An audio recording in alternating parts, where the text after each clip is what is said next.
Ұлттық мерекемізге орай ұлттық дәмдегі тары мен қызыл ірімшіктен бәліш, яғни пирог дайындаймыз. Өте дәмді болып шығады, жасап көріңіздер.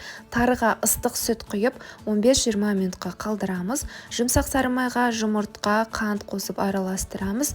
Қопсытқыш пен ұн салып, жұп-жұмсақ қамыр дайындап, қамырды пішінге, яғни формаға жазып аламыз.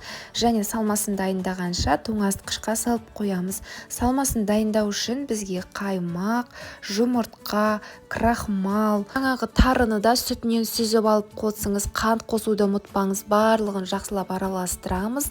Қамырымызға салманы құямыз және қызыл ірімшік қажет болады. Қызыл ірімшікті ұсақтап турап, видеодағыдай қойып шығыңыз. Алдын ала 180 градуста қызып тұрған пеште бәліштің жан-жағындағы қамырлары қызарғанша шамамен 35-40 минут пісіріп алыңыз. Әзірше менің бәлішім дайын болғанша отбасымыздың сүйікті шайы Вета-Теяның Вета премиум опа қара жапырақты красительсіз қоспасыз шайын демдеп қоямын.